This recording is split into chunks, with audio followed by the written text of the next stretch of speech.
Hey, I'm Sarah, and this is Thrills and Kills Booktube, where we talk about horror, thriller, and true crime. And today I have a book haul for you. So I will forever be unable to hold myself to a book buying ban. It is what it is. I've got 10 books here. Some of them came from Nightworms. Some of them were new releases I had pre-ordered, and others came from a book outlet at a pretty good, discounted price. So I've gotten all these probably the second half of December through now, which is later in February. That's not terrible. Some people buy 10 books a month, so not bad. Let me get into it. I'll start with some of my recent Nightworms books. They do give you the option to do like a spoiler preview, which I do like to do that in case I have already pre-ordered a book, because you are getting new releases. I don't want to pay for a new release and then also pay after shipping. It's like $50 a month for the Nightworms, and then I've got double books. So let me start there. Okay, there are, I think I unhauled one that I got recently. So I've got 3 books from them. Okay, I think this is the one I got in January. So this is Bad Cree by Jessica Johns. This is a new release. I know it has to do with crows. My new attempted murder sign here. And I know it's an Indigenous author. Now, I know people have loved this, and then I know other people who have absolutely hated it and struggled to get through it. So I don't know where I'll fall. I don't really have it at like the top of my list to get to.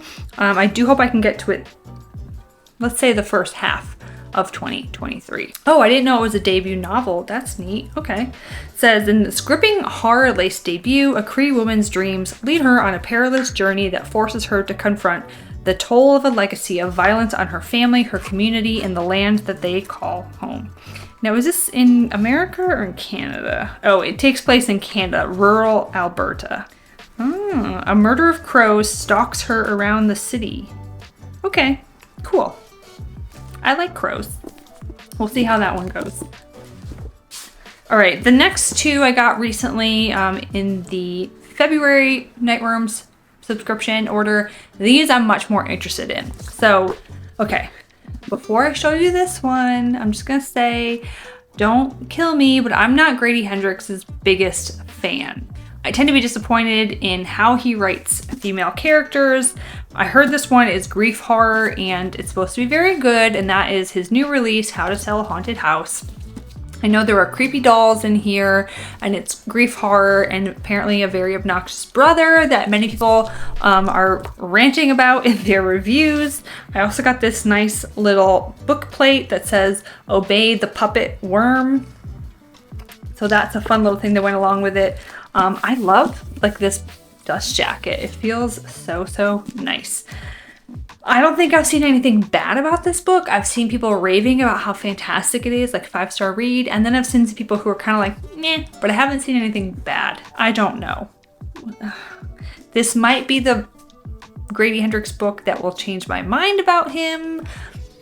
But I didn't like Southern Book Club's Guide to Slaying Vampires. The Final Girl Support Club was kind of all right. I don't know. We'll see how it goes. Okay, and then the next one I got in the February subscription, this one I'm very excited to read, is Tell Me I'm Worthless by Alison Rumfitt. This was already published in the UK, and so now this is a new release in the US. I know this is about a trans main character and haunted house. So there are 3 friends, Alice, Ela, and Hannah, and a few years ago they went to a haunted house, and then I guess since then, Alice has lived a haunted existence, selling videos of herself for money, going to parties she hates, and drinking herself to sleep. And the memories of her time there have been haunting her so much that they decide to go back. So apparently Alice and Ela are on a rescue mission to get Hannah, whom the house has chosen to make its own. And what's interesting is every time it says house on here, it's a capital H. So that leads me to believe this is going to be similar to like The Haunting of Hill House, in that the house is supposed to be a character itself. I love books like that. Cutting, disruptive, and darkly funny, Tell Me I'm Worthless is a vital work of trans fiction that examines the devastating effects of trauma and how fascism makes us destroy ourselves and each other. Oh, that sounds really, really good. Says that it's the scariest haunted house since Hill House. Says Haley Piper. Okay. I also love this cover. That's really beautiful. And it's also like that matte. That shouldn't matter, but to me, I really like that. All right, so next I'm gonna do the books I got from Book Outlet, and I think these all tended to be between like $4 and $8, and I have been on a nonfiction / true crime kick lately. There have been a lot of like popular cases going on recently in America, so if you're not American, there are cases every so often that will just get a lot of media attention, and depending on the jurisdiction or the state or even the judge's discretion, some cases will be live streamed, and so I like to watch these live streams of cases, especially on YouTube. There's a few lawyers that do running commentary with the live stream, and I have learned a lot, and they're so interesting. Now, the case with Lori Vallow and Chad Daybell, they are co-defendants, and this is going to happen in April, so I wanted to get this book. It's also going to be the April read with the True Crime Book Club. If you're not familiar, these are those crazy people who her children were murdered. So allegedly they did it. Either they did it together or she was a co-conspirator. I don't know. That's what the case is going to be about. You know, innocent until proven guilty, but her children were murdered. They actually were missing for a while, and the cops were trying to be like, Lori, where are your kids? And she wouldn't answer, and like months went by and no one knew where the kids were. Well, come to find out, the kids had been killed and were in Chad's backyard, and when they went to go arrest them, they were both recently married and living in Hawaii, living their best life. But apparently Chad Daybell is sort of a doomsday prepper. I don't know. He was writing these books that were apocalyptic books, and he really thought that the doomsday was coming and that him and Lori were going to lead people, and like the rapture was going to come, and they were going to be among the few people left, and everyone else was going to be a zombie. And so they were so delusional that they thought her kids were zombies already. Like, the kids were not there. It was a zombie had taken them over. And so they were killing the zombies, not her children, allegedly. Next up, I think I got this for like $5 or $6, and this is Paul Holes. He was a investigator in California for I think like 2 or 3 decades, but Unmasked, My Life Solving America's Cold Cases.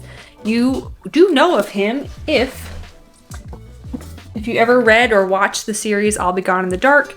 He was instrumental in helping to catch the Golden State Killer. So, and there he is on the back. Ooh, very nice cover. So I'm really excited to read more about him. I only know about him in his hunt for the Golden State Killer, which I think he spent like 20 years searching for him. But obviously he's done more than that. Oh, it says, I want to tell you about a lifetime of solving cold cases, from Lacey Peterson to J.C. Duggard to Pittsburgh homicides, and yes, my 20-year-long hunt for the Golden State Killer. A deeper question eats at me as I ask myself, at what cost? I have sacrificed relationships, joy, even fatherhood, because the pursuit of evil always came first. Did I make the right choice? So, that'll be really interesting. It sounds like it's part memoir, part nonfiction about solving cold cases in America. But again, it was like $5 or $6. So you cannot beat that. This next one is so odd. I don't even know how to really describe this. But again, very cheap. This is The People Who Eat Darkness. The true story of a young woman who vanished from the streets of Tokyo and the evil that swallowed her up. This is like a mass market type of paperback, so it's kind of flimsy. It's not the best edition, and it's like 400 pages, but also like the type is really small. So this is a true story about a woman, Lucy Blackman, says she stepped out into the vastness of Tokyo and disappeared forever. For months, the police only lead was a suspicious message left with Lucy's best friend claiming she joined a religious cult. The truth would prove much darker. Ooh.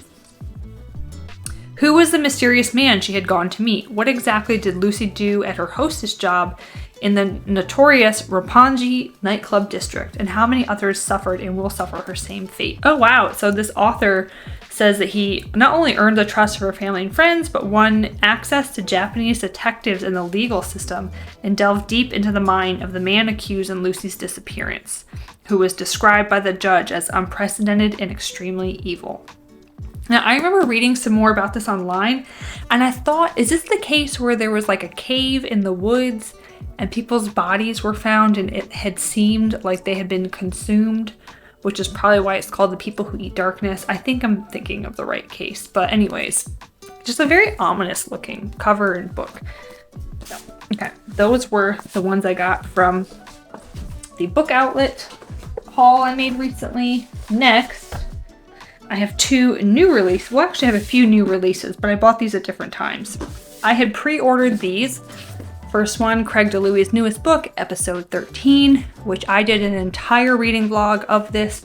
This is one of my newest favorites. This is a paranormal investigation. This husband and wife team have a reality TV show. Think about like ghost hunters. And they go to this house called the Foundation House that is supposed to be one of the most haunted houses, if not the most haunted in America. And it's a found footage epistolary style because they disappeared, but their cameras and journals were found. And so you are reading through, almost like in real time, reading through what happened to them by reading their diary entries, transcripts of video that they filmed, and things like blog entries, text messages, emails to their friends and family. It is so interesting. The first half of the book is a very different type of book than the second half. The best way I can describe it is The Haunting of Hill House meets House of Leaves meets Blair Witch Project. This ticked so many boxes for me, but very, very odd and weird, especially the second half. And I think it's going to be very polarizing because I think a lot of people are going to go into it thinking the way it is in the first half is the way the whole book will be, and not expecting the second half, which becomes a lot more philosophical and weird. But I loved it. I can't say enough good things about it. Okay, and then the other new release I pre-ordered, I haven't read it yet. I'm hoping to get to this before the end of February. All Hallows by Christopher Golden. I've read Road of Bones by him, which was also a Nightworms book last year. Loved it. That was so good. And he is really active on this Facebook group that I'm a part of called Books of Horror, and he just seems like such a kind guy, and he always interacts with readers on there and wants feedback. So even without knowing what the book was about, I thought, okay, I liked this other book, I'm just gonna buy it. But once I read the premise, I was like, hell yeah, I'm gonna buy this. So I don't know why this came out in January, because it is a book set on Halloween. It's set in Massachusetts, and was it the 80s? Yeah, 1984. And it's Halloween. It says, up and down the street, secrets are being revealed, and all the while, mixed in with the trick-or-treaters, 4 children who do not belong are walking door to door. Listen, creepy kids, I can't deal with it. Well, first of all, kids creep me out. Just ordinary kids, but these kids sound especially creepy because it says they're in vintage costumes with faded, eerie makeup, and they seem terrified, begging the neighborhood kids to hide them away and keep them safe from the cunning man. These odd children claim the cunning man is coming for them, and they want the local kids to protect them. All Hallows, the one night when everything is a mask. Oh man, that sounds so good. 324 pages. That'll be a pretty quick read. I haven't seen a lot about this, so if you've read it already, please let me know. But I love that cover. Okay, see, like as you move away, it looks different. I think that's so cool. Okay, and then these last 2 books, one of them is a new release, but I bought these. I was recently traveling for work, and the town I was in had a Books-A-Million bookstore, and I don't live near one of those at all, and I prefer Books-A-Million to Barnes & Noble because they have a lot of cute other stuff. Like you can get all kinds of like horror decor and mugs. That's where I got this attempted murder thing from. There was all kinds of mugs I was interested in. I'll put some footage here. And like the Haunted Mansion stuff and Nightmare Before Christmas stuff. And anyways, all kinds of fun things. Not just a bookstore. So let me start with the book everyone's gonna know. Okay, have I read My Heart is a Chainsaw? Absolutely not. Did I still want to buy the brand new book? Yes. Did I need it? No. But do I love Stephen Graham Jones? Yeah. So here we go. I bought Don't Fear the Reaper. My Heart is a Chainsaw is right here. I've had this for what, a year and a half now. It's still gone unread, but it came out. I needed to get it. And maybe now it will motivate me to finish that so I can get to this one. But this is book 2 in the, is it called the Indian Lake trilogy? The Indian Lake trilogy. So that's book 1, book 2, and I guess there'll be a third. All I know is that this still follows the same main character, Jade, and this is, I think, 3 or 4 years after the first one. The thing is, because I haven't read that one, I don't really know. Yeah, 4 years after her tumultuous senior year, Jade Daniels is released from prison right before Christmas when her conviction is over. Well, now I know she's gonna get arrested from that. I think I just spoiled it for myself, so I'm not gonna read any more of this. Listen, I love Stephen Graham Jones. I would buy almost anything he's written. I didn't like Mongrels. I love The Only Good Indians. So there we go. Okay, I'm putting that away. I don't want to ruin anything else. This last book is a nonfiction, and this is not typically the type of thing I would read, but I saw Schizophrenic Reads talk about this. He's got a TikTok and an Instagram. I don't know if he has a YouTube, and he only reads nonfiction, or mostly reads nonfiction, and has a book club. But this is called Chaos: Charles Manson, the CIA, and the Secret History of the 60s. So yes, I would read about Charles Manson, but I don't necessarily care about like government conspiracies and government cover-ups, and I don't know, that's the kind of stuff I don't really care about. Like, I don't need to read about the CIA or FBI or whatever, but this just sounded so interesting because apparently there's this thought that there was a cover-up that had to do with Charles Manson, and this author was able to get government documents. So it says, what if everything we thought we knew about the Manson murders was wrong? A sweeping indictment of the LA justice system with cover-ups reaching all the way to the FBI and CIA. Now, I love reading about cults. I recently did 2 videos about cults, what they are, and giving you book recommendations.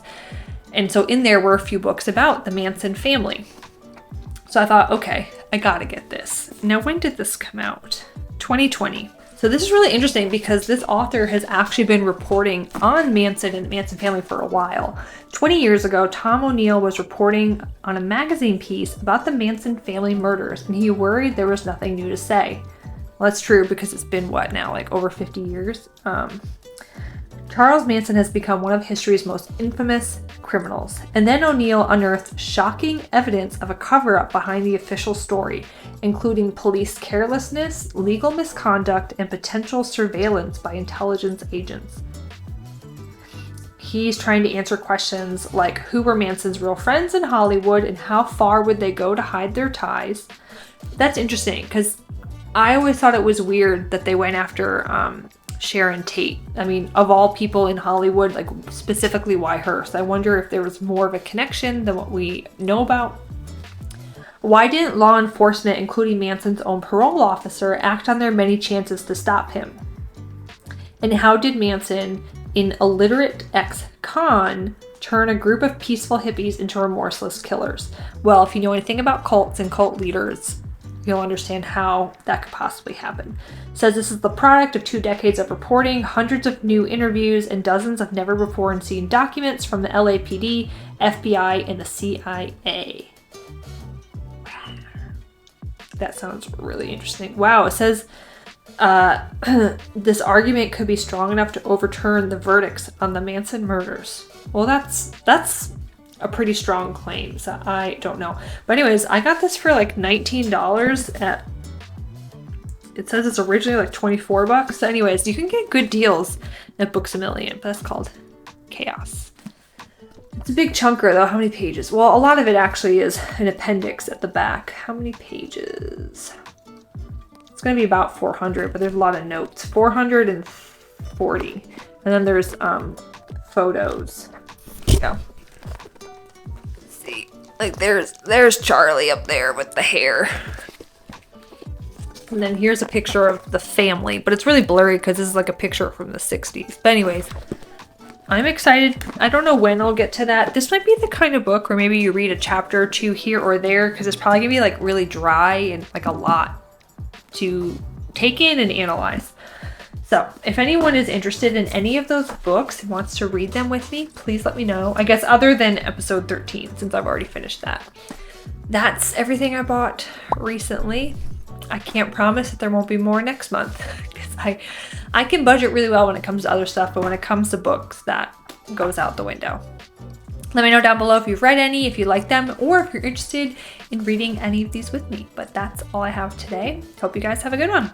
Bye.